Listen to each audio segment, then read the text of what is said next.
Well, it was the dead of night here that people in Dnipro saw the extraordinary scene on their skyline of that multi-warhead Russian missile, experimental according to US officials, and here a children's rehabilitation centre where some of the debris from the attack that night indeed landed. Children were here at the time, still broken glass on the ground below me, and really it's these vulnerable Ukrainians on the receiving end of the broader geopolitical message that Russian President Vladimir Putin wanted to send.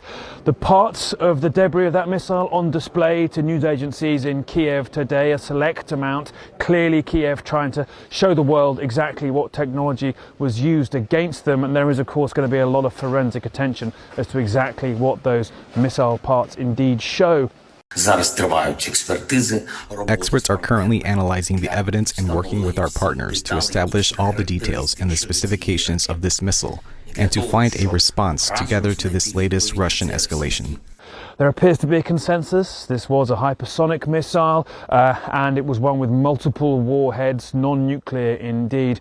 Vladimir Putin suggested that it can potentially get through all Western air defences, and I'm sure that the parts on display will be pored over to see if indeed that provides any clues as to whether this is a technological leap by Russia or not. But still here, the message itself was very much more immediate and terrifying, surely. Ukrainian President Zelensky and others in his government and military are trying to determine what kind of missile Russia launched hitting the Ukrainian city of Dnipro. The missile clearly had a multiple re-entry vehicle system, which explains the cluster bomb effect as multiple warheads in rapid succession hit the city. This type of missile with the multiple warhead system is one of the options the US has for the delivery of nuclear bombs. And since this was the first time Russia has used this kind of delivery system against Ukraine, the message from Vladimir Putin was clear. He is signaling that he and his military are ready to escalate. This follows the US and European nations giving Ukraine the go-ahead to use short-range American-made missiles to hit Russian territory. And that escalation followed Russia welcoming tens of thousands of North Korean troops and deploying the North Korean units into combat in Ukraine. Ironically, the front lines have not changed very dramatically over the past year. But with Donald Trump telling both sides that he will demand a peace deal based on the lines that exist when he takes office, Russia is ramping up its efforts to advance in Ukrainian territory, and Ukraine is responding in kind. During the presidential campaign, Donald Trump had pledged that if he won, he would be able to bring an end to the war even before taking office. But reality is now settling in. Donald Trump's choice to be the next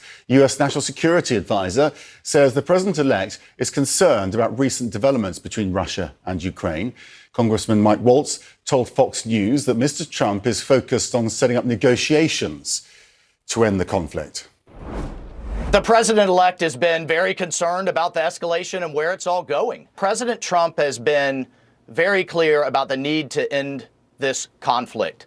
And so what we're need to be discussing is who's at that table, whether it's an agreement, an armistice, how to get both sides to the table, and then what's the framework of a deal. That framework, as Trump has already signaled, is widely expected to be favorable to Russia. Because even though it was Russia that started this war 3 years ago and invaded Ukrainian territory, Donald Trump's position is that whatever territory Russia has taken should be under Russian control. And all the Ukrainians living there will have to submit to Vladimir Putin's tyranny. The Ukrainian military is trying to push Russia back to the border, and President Zelensky is urging the United States and European nations to give Ukrainian forces more firepower and more leeway in weakening Russia's military at staging areas within Russia. President Biden has agreed, and especially given Russia's use of North Korean troops.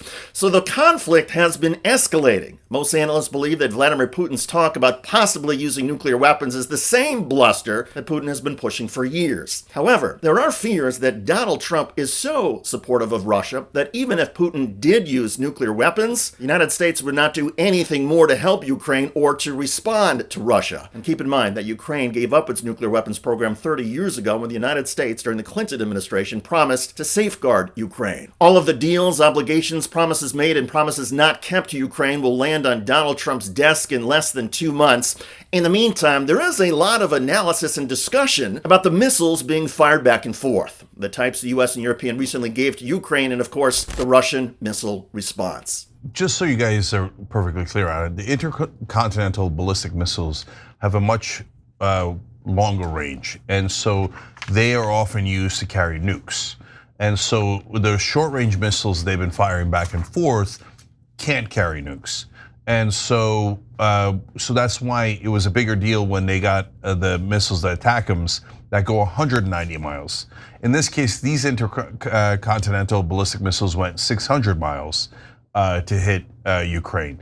But basically, the point isn't how long they went in this particular case. The point is Russia is saying, remember, we have these missiles and we can put nukes in them. Exactly. Okay, so that is significant saber rattling. Then there's the fact that the Russians are going to escalate, right? Yeah, and they've been escalating. And so now they're going to go to a different level of escalation. And when they do, then we're going to use that as an excuse for us to escalate. And then they're going to escalate. So this is a terrible idea. So I don't want to see more escalation. I understand what they're doing, guys, and I want you to understand it. They're worried that when Trump gets into office, he's going to freeze the action where it is, right? And if the Russians are pushing forward now in Donetsk, I'm terrible at pronouncing the names. Donetsk, right? Donetsk, sorry, I'm so bad at it. And so they're gaining more territory there, and so when Trump comes in, they're going to go red light, right? Green light, red light. And so now we get to keep all of this, right? So the Ukrainians, I understand where they're coming from. They want to push back as much as they can and hold their fronts before Trump gives away some of their land and some of their country, right? It appears that Trump's going to cut the funding for Ukraine, and so this war is going to be over. I don't want some sort of madness to happen in the last 2 months before the war is going to end. So yes, the Ukrainian people are the victims of unbelievable injustice here. And so nobody should forget that. Nobody should forget that Russia is the one that did the invasion in the first place. But having said that, escalating now is a bad idea.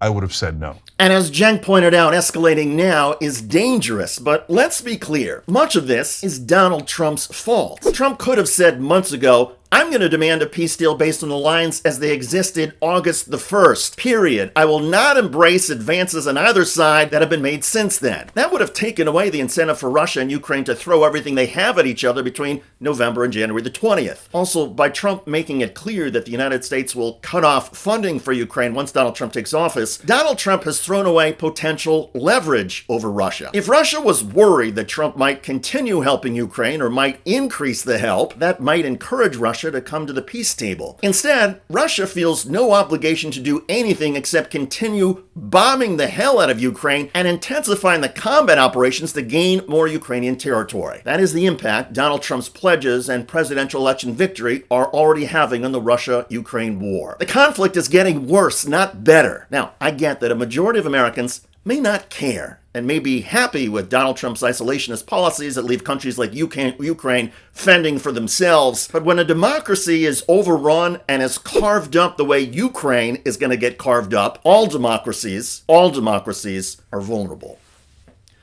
I'm David Schuster. Thanks for joining us.